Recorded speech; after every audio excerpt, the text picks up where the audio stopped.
Okay, we're off. So where were we? Oh yeah, here, 15.6. But this is if we kept it, it would be a positive, right? That's what we came up with. If we dropped it, we would lose 15.6. So I'm hoping, guys, for these problems that you will do it this way, showing that the pluses and minuses, we come up with the same answer rather than doing a whole new income statement. That's my goal here. Should we try one of these now? Let's try one. Let's try one. Now we're on problem 45, and we're using the problem 44 scenario. So in problem 44, we said the salaries were relevant.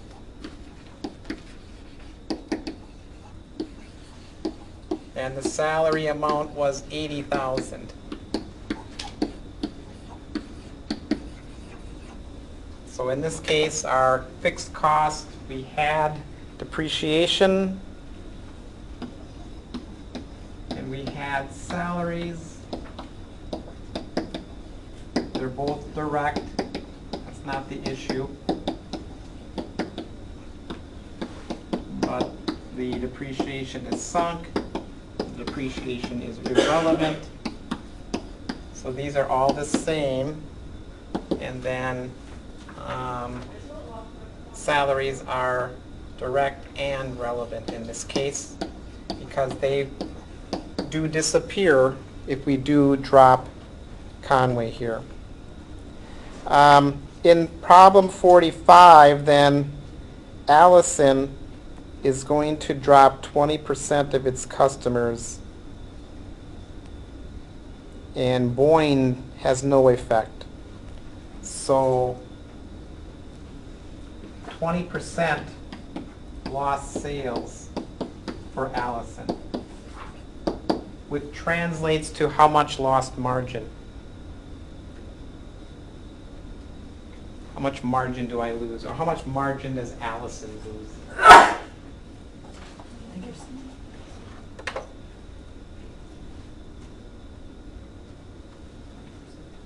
20%, right? 20% of what, Diane? 165.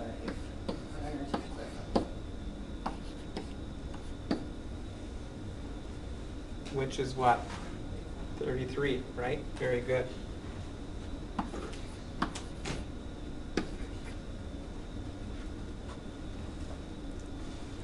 Okay. Now,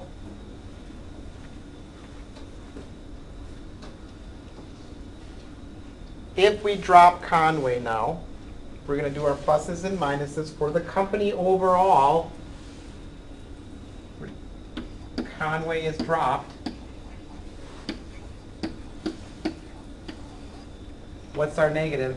How much do we lose on Conway's margin?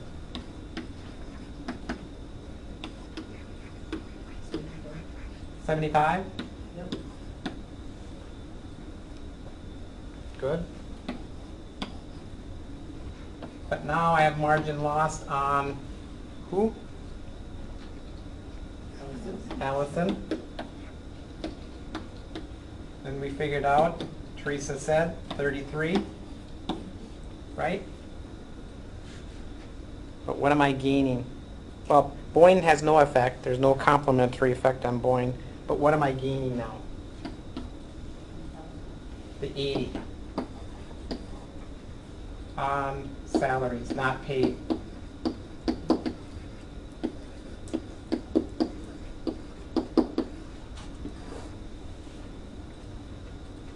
So that's 108 minus 80. 28, right?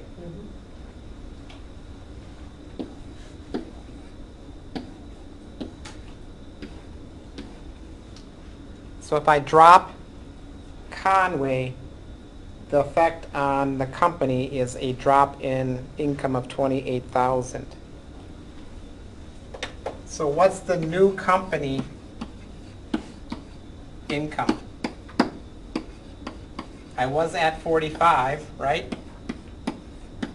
Plus, I'm going to subtract 28, leaves me with 17. Still income, but would you drop Conway? Why would you? Yes, you wouldn't. So if we drop Conway, we're going to lose 28,000 of loss. It's better to keep it. So the choice is keep the Conway division.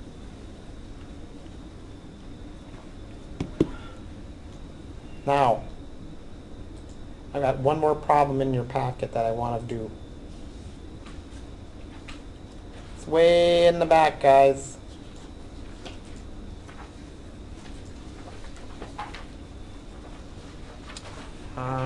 Does it go by page number? It's probably one of the last problems in.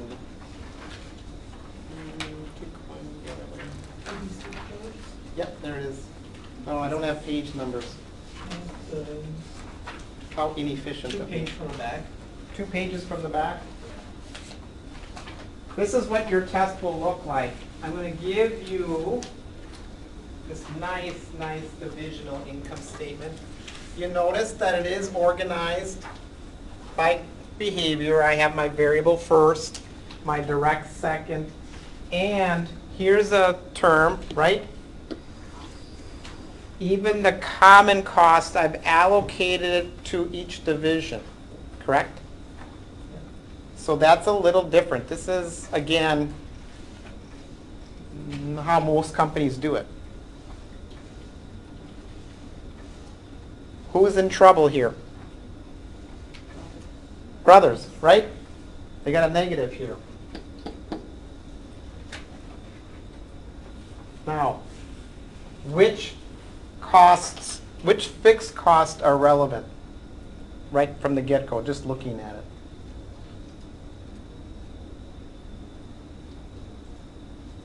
Which costs are relevant? Well, the variable are always relevant, right? Mm-hmm. How about the direct? Depends. It depends, but we're not given any other information. We're going to call them relevant. Common, irrelevant. That cost is staying no matter what I do. What are common costs again? In most cases, corporate, right? So if I drop a segment, it doesn't matter. Those corporate costs are remaining or staying. So those are irrelevant. So the question is, if I drop brothers, and it looks like I should, what is my new operating income?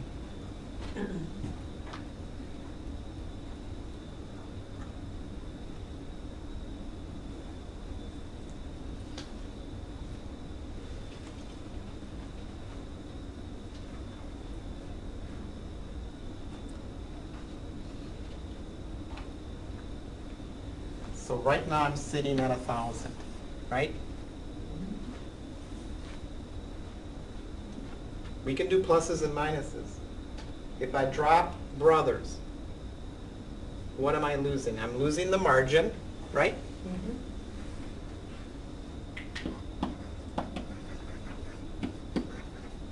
But I'm gaining what? I don't have to pay the direct fixed that are relevant. The 4,000. Common stays. So the effect on my operation is I'm going to lose what? $1,000. So what's my new income going to be for the year? 0.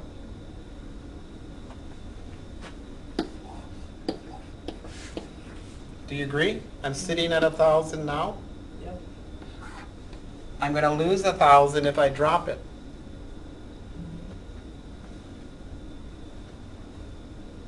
How else could you solve this problem?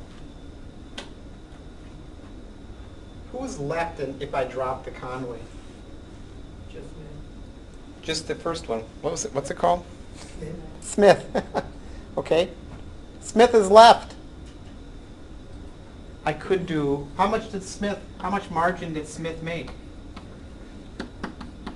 10,000.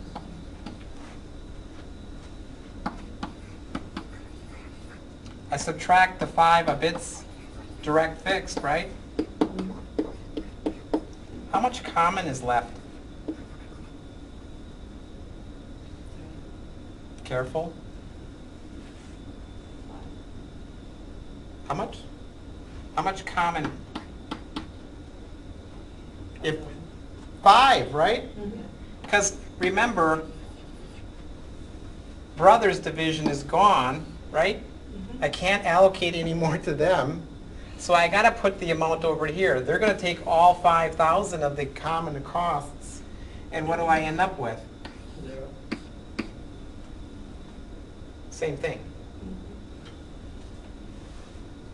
It doesn't matter how you solve it, whichever works best in your analysis, how you look at it, right?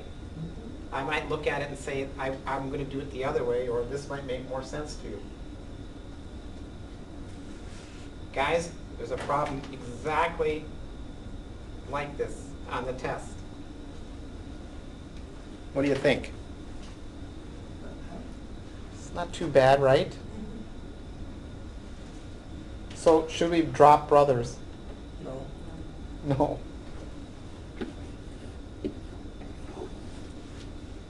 I've had students get the right answer and answer it incorrectly on the yes or no question.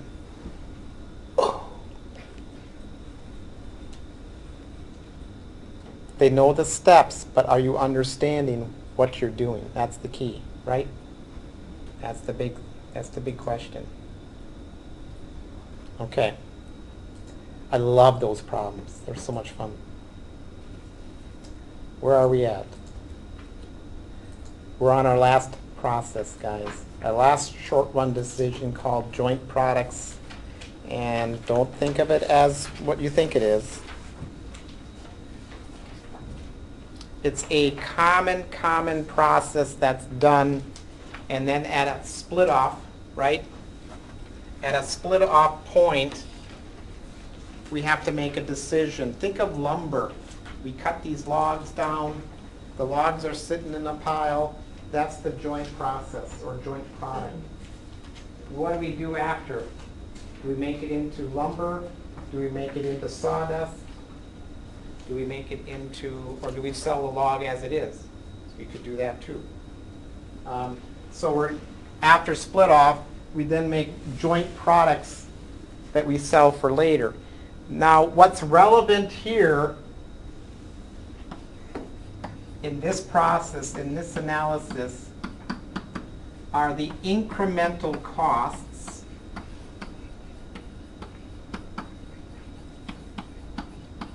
and incremental revenue. The author will use these words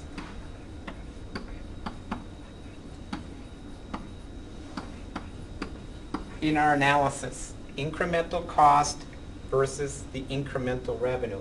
If the incremental revenue after split off is more than the cost after split off, I would do the additional process, right?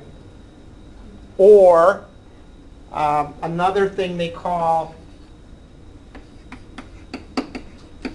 these joint costs before split off point. These are irrelevant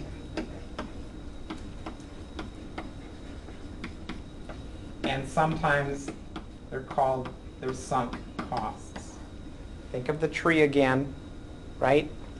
Once we cut it, all that cost in growing that tree, that's all sunk. That's all past history. Now we're at the decision point. Think of a cow, right? JBS. They buy their cattle. Once they get to the slaughterhouse, not that might be appealing for some, what do we do with that cow after, right? All right. So the example in problem 6 is apples. kind of fall theme, right? And they're looking at the incremental cost. We're taking this bag, grade B apples, in 5-pound bags. We can sell them at $1.25, or we can decide to make 500 cans with a cost of making them at 24 cents, but I get 90 cents per can. So we're going to compare what should we do at this point. The answer is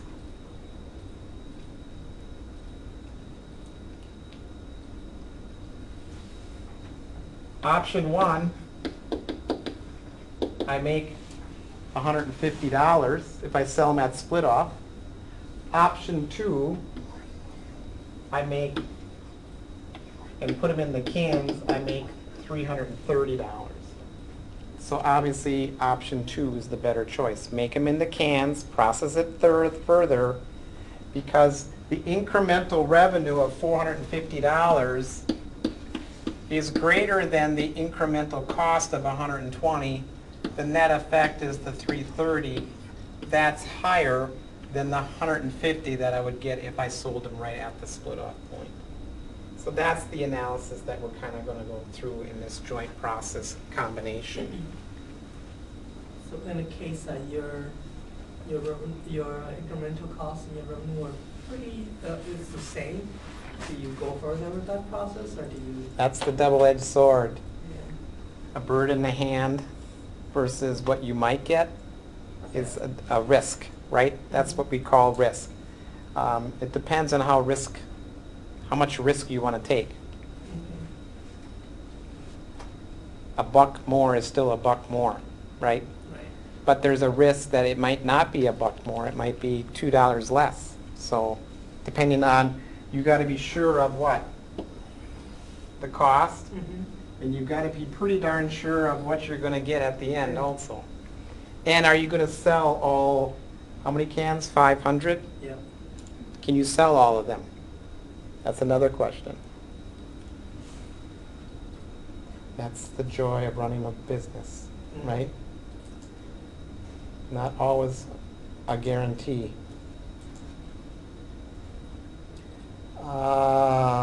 Let's just get started. I'm not going to be able to,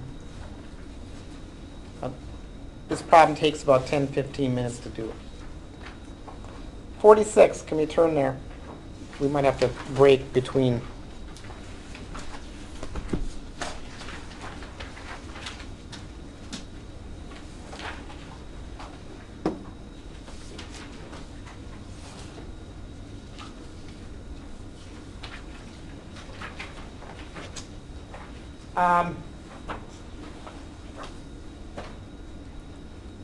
With this particular problem, because so much is happening, I have to draw it out. So I'm going to add a new page here. Bozo. They make two products. The joint process cost is $110,000. So I'm going to draw a line here. This is my split off point. And you certainly don't have to do this. You can just watch at this point. But if you want to, go ahead, because you'll have the notes anyway. On the left is this joint process. And I'm using the terminology that I would like you to get used to, right? Under this joint process, there's a joint cost of $110,000, which is made up of direct materials, direct labor, applied overhead. Remember, that's always what's in our product cost, are those three components: material, labor, and overhead. We said in our decision as to whether we process further or not, irrelevant, doesn't matter. But remember, that's still a cost, is it not, for our operation that somehow we have to address at the end when we're done here. Okay, So we don't just lose it, it's still there. So at this point, I get to make either, or I do make, 6,000 pounds of LTE, 14,000 pounds of HS.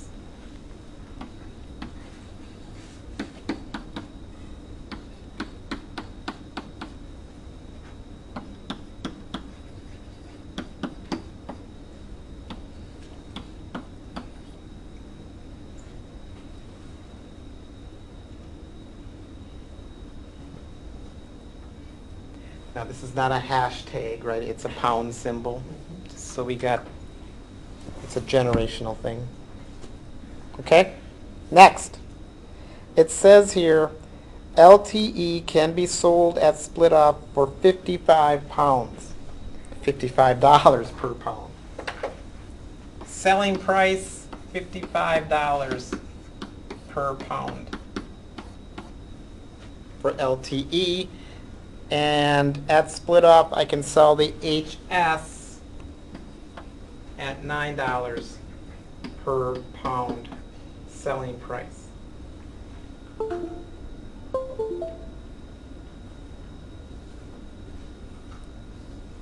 That was my board going in and out. A buyer of H&S has told Bozo to process HS further into CS. So now I got another line for CS. With CS, it would take an additional cost of 34, and it would produce 4,000 pounds of CS with an additional cost of 34,000 after the split off, right? And I could sell it for $45 a pound.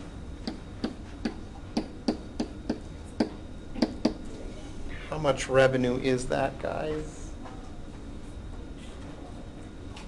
4,000, be 180,000, right?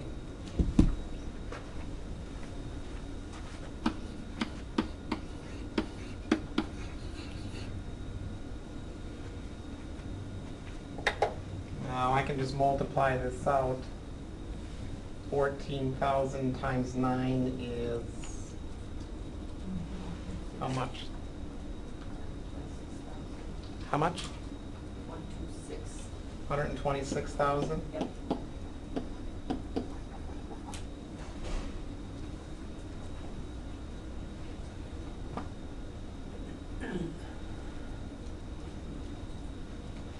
Whew. All right.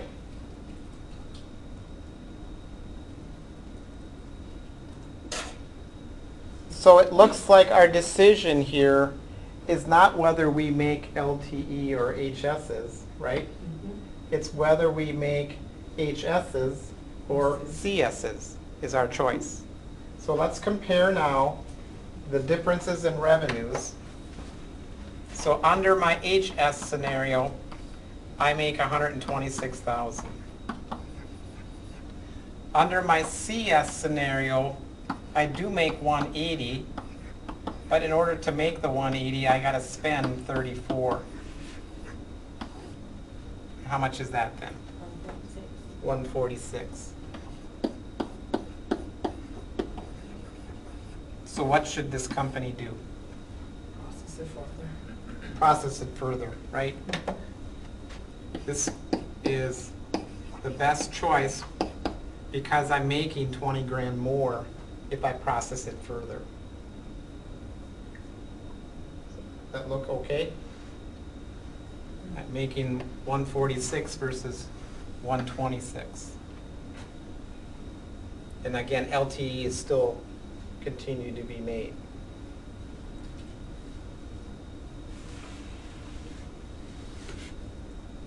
Now, what about the 110?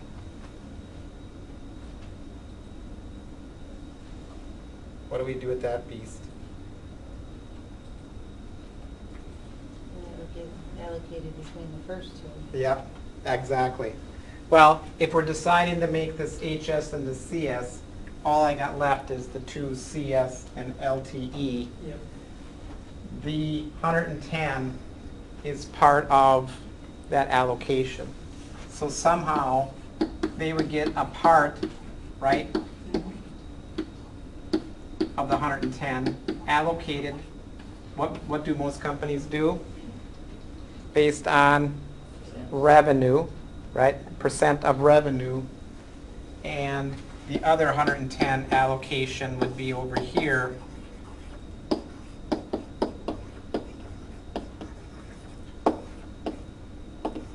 Would be allocated over here. That should be a 110. We certainly can do that, but it's not necessary at this point. But just realize we don't just lose it. It's still part of the cost of the product. So in this scenario, are you saying we're not producing HS, or we're only producing 1,400 or 1,000 pounds? We're going to And then take, moving on. yes, we're going to move on. We found out that just selling the HS, I can make more using that instead to make the CS. So We're not doing this. okay. We're not making HS. Okay, we're gonna just go beyond that and do the other. Correct, because we make more money. Exactly. So that's typically how it's gonna be questioned? I mean, it's- Yes, yes, yes. if you determine, you're not gonna do both. We're not going to do both. You can't. You're using this product to make the CS. Gotcha. Correct. We're going to do an example when we get back how it looks.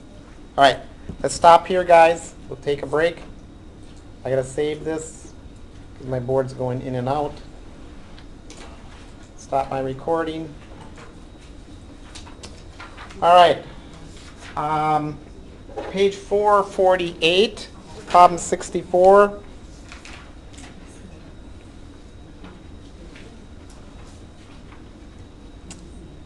We have revenues. How are we doing this? Let's do it this way. Alpha.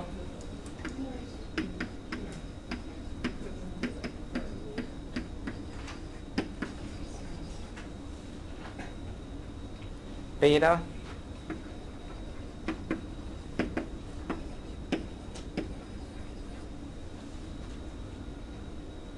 Gamma.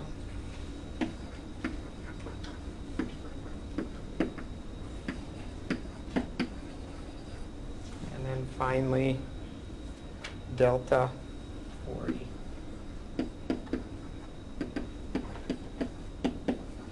And that totals up to 70, 170, 223, I think. 263. But then we had our joint cost of 95, 85, 43. 170, 180. That's 223. This is the joint cost. So right now, we're making 40,000 of profit. So that's just how much we're making now at this point, 40,000.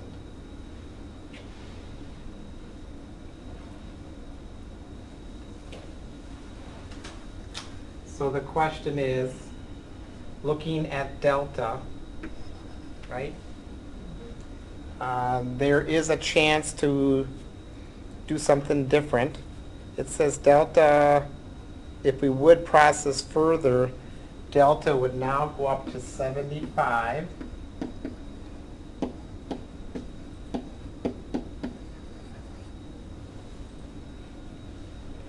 And the additional cost, there's two of them actually, more equipment. So I'm going to put that over here.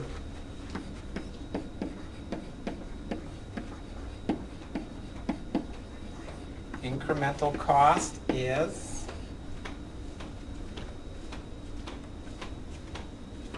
what's one item?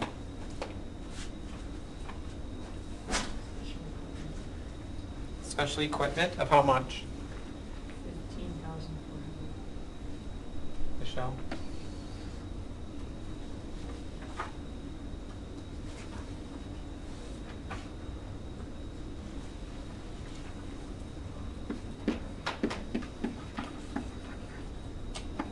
Equipment.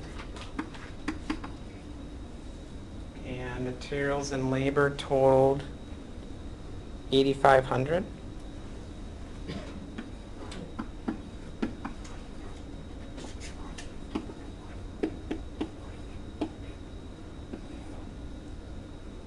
And we got 23,900.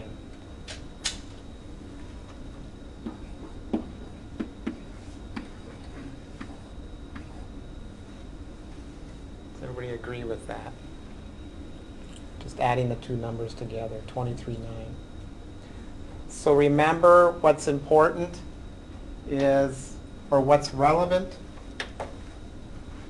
We said at the beginning of this discussion, incremental cost is relevant in this, do we process further?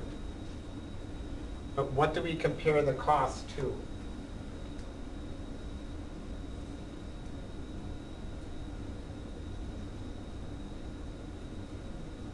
I gotta compare it to the revenue, right? What's my incremental revenue?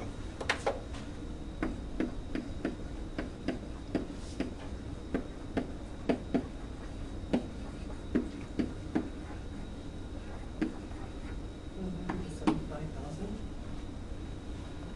No, Would it be the 40,000? not by itself. What do I have to do?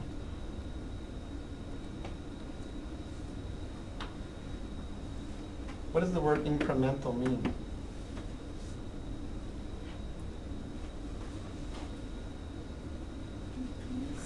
Increase. Where did I come from? 40. Where am I at now? If I process further, I'd be at 75. So what's the incremental? 35, right?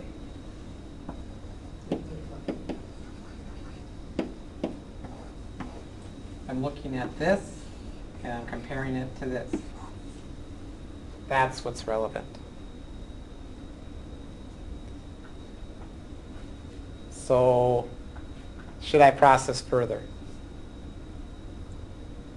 Right? I should, right? If my incremental revenue is greater than my incremental cost, which it is, 35 is more than 23, I should process further.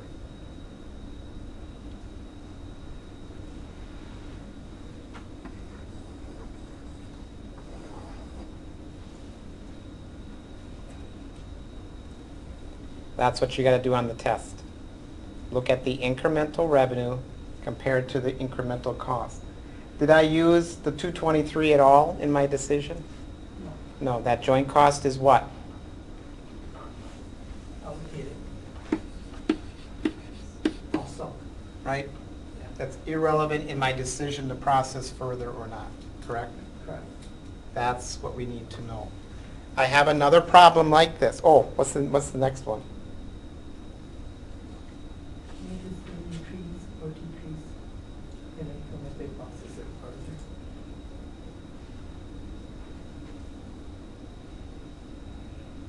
I got my two numbers. So what's my increase in income?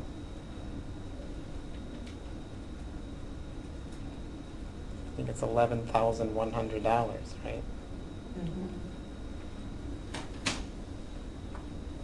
It's an increase.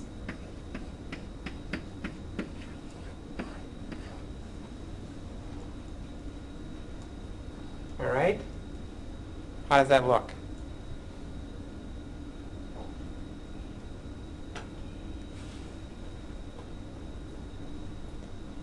That's gold there. Hashtag Austin. Hashtag cost is cool. Trending topic. I got one more problem like this. Let's look at this one. It's in the back of your booklet, guys. It looks like this. It's right next to the other one that we just did back here.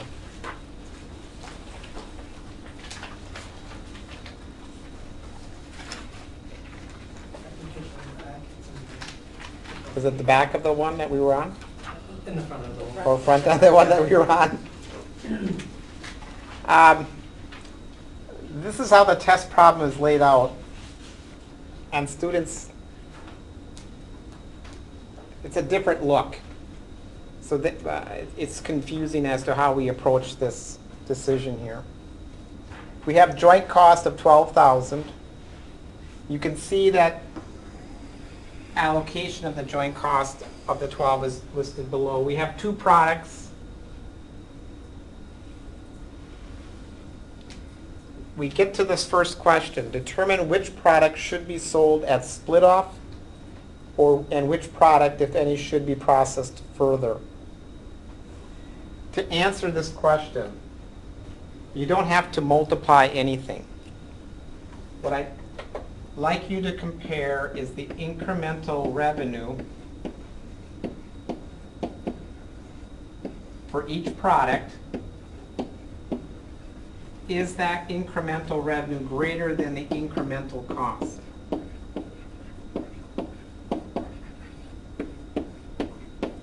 That's how we solve this problem.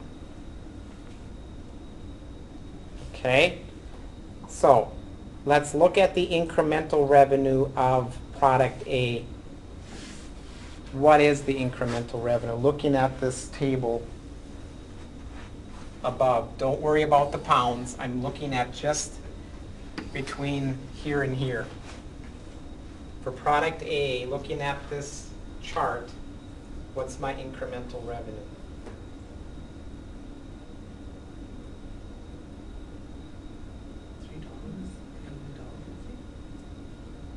Just look at the difference in selling price.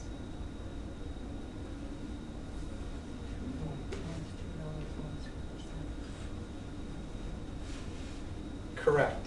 April's right. I want you to look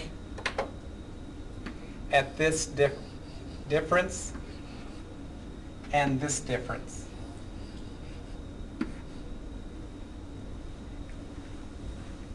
Here I have the selling price at split off, right? That's where I'm at currently. Here's what my selling price would be after we process it further. Does that make like an incremental? Does that make sense?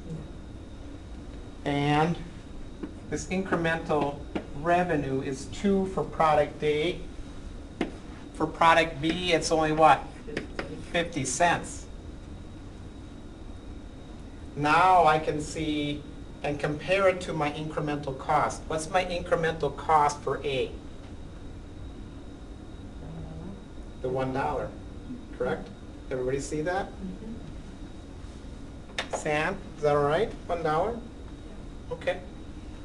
So here's where I'm at. So if I'm getting $2 of revenue and I'm only spending 1, should I process it further? Yes. Yes. The 2 is greater than the 1, process further. How about the product B? No. The answer is no. My incremental revenue is only 50 cents. It's not greater than the buck I'm spending to get it. So that means I would sell product B at split off. Correct? Product A I would process further. How much more money would I make if I processed A further?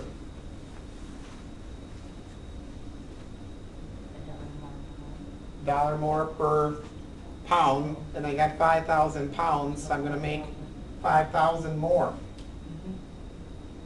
And if I process B further, I would lose 50 cents on every pound.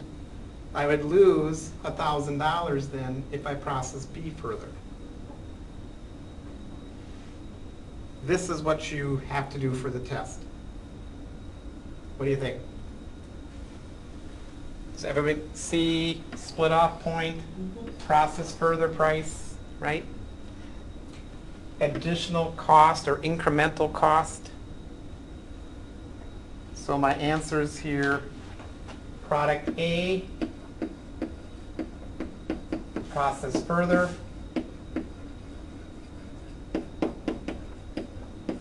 Product B, sell at split up. Point. That's the decision there. The last question I'm not going to even do. Oh, go ahead. I don't get why you're gonna split off B. Because I found if I process B further, I'm going to lose 50 cents. Okay, maybe I'm thinking about the product A, I'm making a profit, so I wanna move that one forward. I guess I would Yep. figure that one would be split it off then. Oh, No, oh, no. wait, I got it. I'm making an additional $1, right? Yeah, I just have the definition twisted in my head. Okay, that happens. That can happen. All right? And B, we're not going to process because I'm going to lose 50 cents. I'm only gaining 50 cents on the price, and I'm spending $1 to get the 50 cents. That sounds like a government thing. Yeah, that's, And the last question, my main focus is that you understand the layout here. Does that make sense? Okay. And remember, I could easily put this in a multiple choice question, right? yeah. When do I decide to process further? When the incremental revenue is greater than the incremental cost. All right.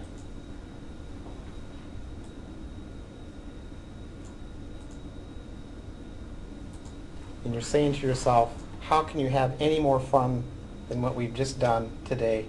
Well, here we are. Product mix questions. Product mix questions begins on page. Oh, I just passed it. 417. 417. Many companies have more than one product that they sell, right? And the decision now is how much of each do I make? How much of each do I make? And I want to optimize my revenue by this mix. The author talks about the word constraints. Basically, what is a constraint? It's a limitation. And in some cases, it's the sale, right? I can only sell so much of this. This is all my customers are willing to buy. Other constraints, I only have one machine. I can only make this product on this machine. I can only run so much through it, right? So time is another constraint.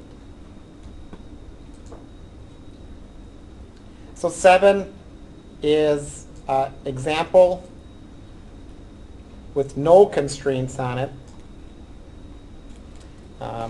7 is on page 418 now.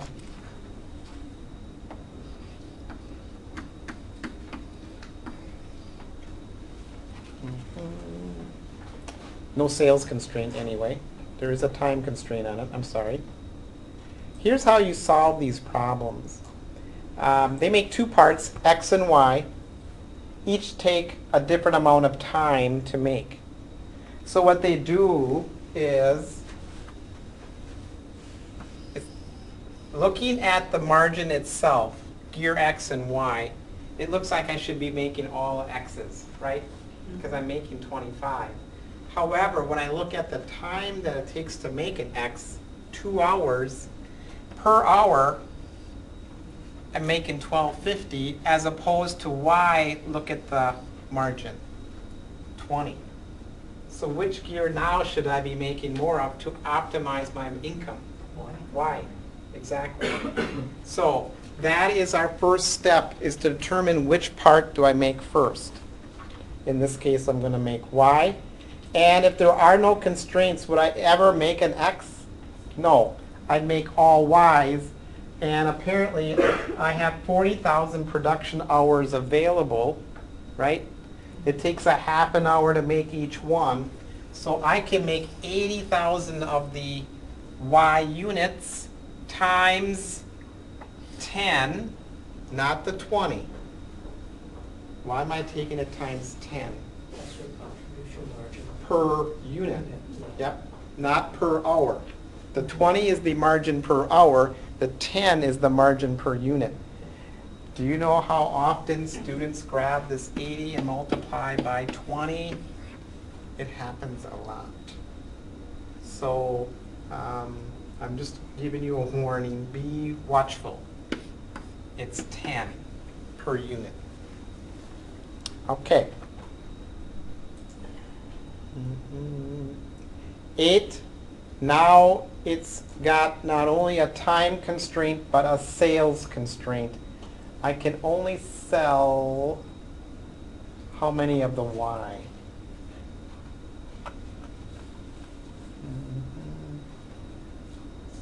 60,000 of each gear. So now I'm going from 80 down to 60. I still make the Y's, right, first, make 60, but then I have some time left to make the X's. So that's what they're doing here, is making so many X's. If I have 40,000 hours available, which is 5 machines at 8,000, or 8 machines times 5,000 hours per machine, and you'll have to do that too. Watch for the number of machines for the total hours. How many hours in a normal year? 2,000 is the rough thing. So how can I get 4,000 on a machine per year? 2 shifts, right? So 2 shifts, 8 machines. 8 machines times 5,000 roughly gives me 40,000 hours. So we'd have about, if I'm burning up 60,000 units times a half an hour, I'm burning up 30,000 hours. I got 10 left. So that's what the author does. With the remaining 10, I can make X's. So the answer is 5,000 X's. So the optimal mix with the sales constraint, 60,000 of Y, 5,000 of X, and then multiply by the margin. So let's try one. 47, guys. This will be our last problem for today.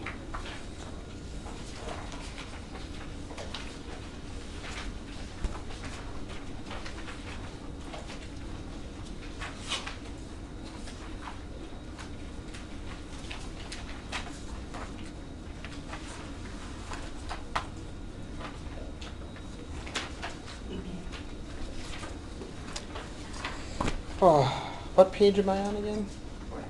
441. Here we go.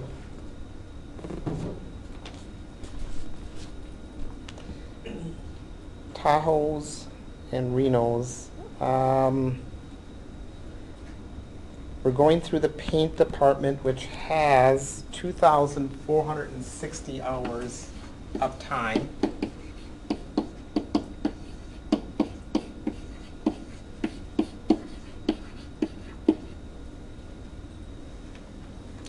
We're making the Reno, which has a margin of 120.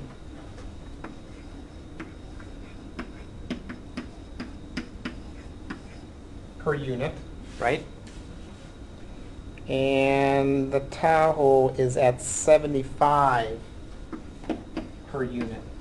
So looking at the per unit margins, it looks like I should do what? The Reno ones, correct? But let's look at how much time it takes to make a Reno and how much time it takes to make a Tahoe. So what are we looking for times here? The Reno requires 5 hours. 5, does everybody see that? 5 hours. And how about the Tahoe? 3.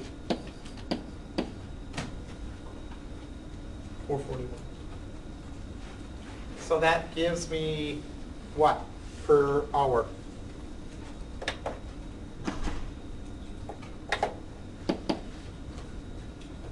I know this one's 25. What's the first one?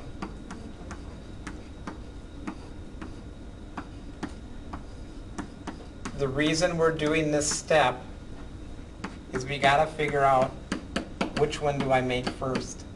Remember, the optimal mix is the one that gives us the most money for the hour, right? Yeah. So that's going to be done first. So what is the optimal mix then, if there's no sales constraint? How many Renos am I going to make? And I have students get this one wrong. How many Renos do I make? If there are no sales constraints.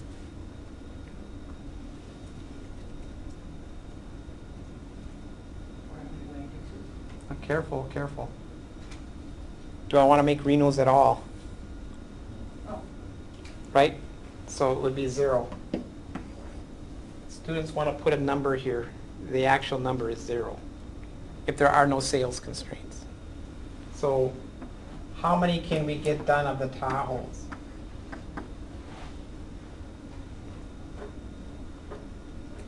I have, what's the number of machines? How many paint machines am I looking at? Because that's an issue. I think they only say 1. But on your examples, in your problems, it might be 2, it might be 3, it might be 7 machines, right? So we got to make the number times how many hours? 2,460 hours per machine. 1 times that is obviously 2,460 hours. How long does it take to make 1? 3 hours. 3 hours. I think we did that. What is that called? It's not velocity, it's cycle time, Yeah. right? Mhm. So it takes us 3 hours to make 1 unit.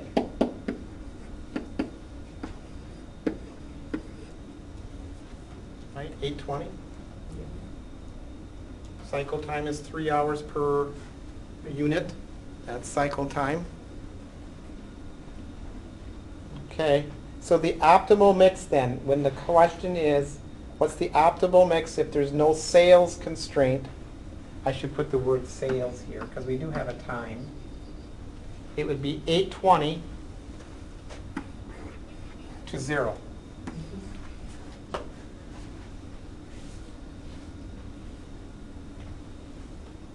Okay, so what's my margin now if I do this mix? I'm going to make all Tahoes, 820 of them, times what? 75. Very good, Tom. Excellent. Why not the 25? Because that's just per hour. That's per hour. 75 is per unit, which gives me what then?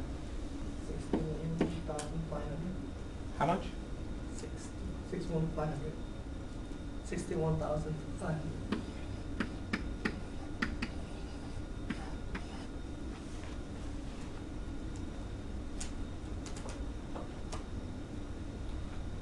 I said this was the last problem. I lied.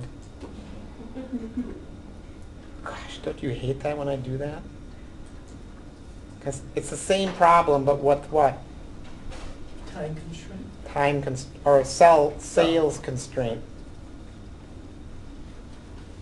So we still have the same scenario. We still have the $24 per hour. We still have the $25 per hour margin that we're making. Obviously, we're going to do these first. Question 1, no difference. As what we had before under problem 47.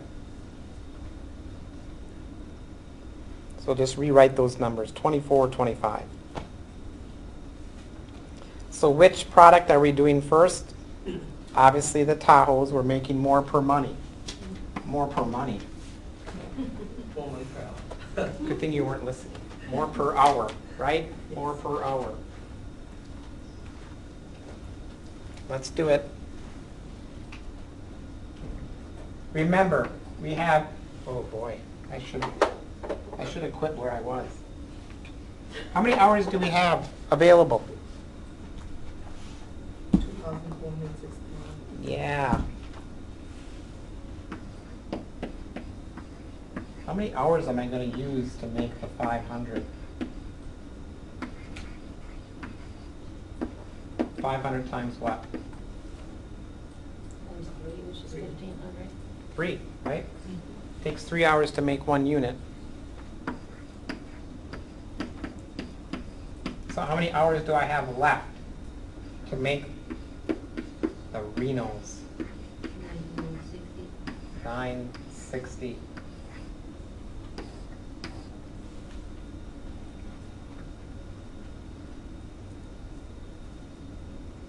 So we have total hours.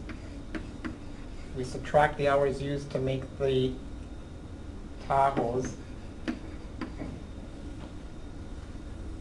Gives me 960 left to make the Renos. So how many Renos can I make? 192. 192. How'd you get that, Michelle? 960 divided by 5 hours.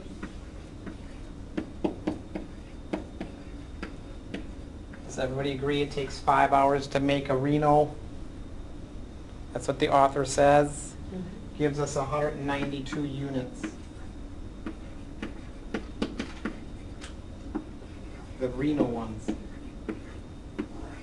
So what is my product mix?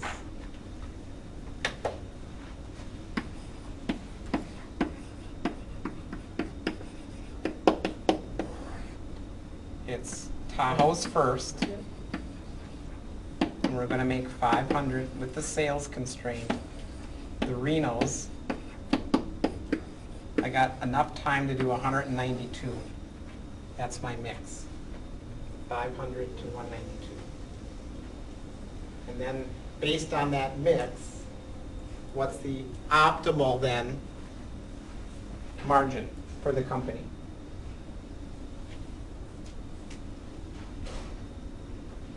I'm going to go down a little bit more. Tahoe, Reno, 500, 192 times what? 75.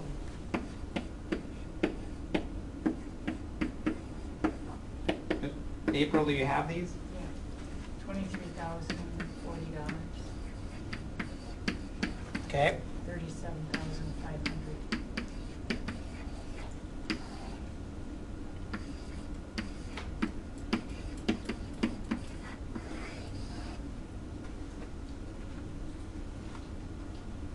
All right, 60,540.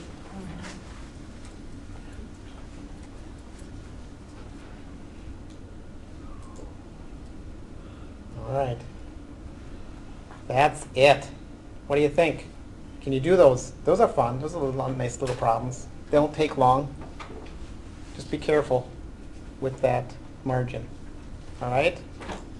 Oh, and be careful with the number of hours. Remember, we only had one machine here. But some problems have more than one machine. Watch for that also. All right. Next week, Monday, is a review day.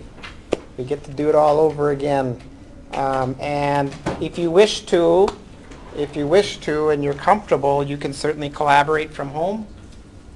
Or I'll be certainly here to greet you if you are here. Have a safe weekend. Guys, I'll be out of commission a little bit because I'm taking my son. It's youth deer hunt weekend. So I'll be in the woods quite a bit Saturday and Sunday. Unless he gets one, then I'll be home. Probably have to do it. Pardon? Oh, sure. Hold on. I'll stop my recording.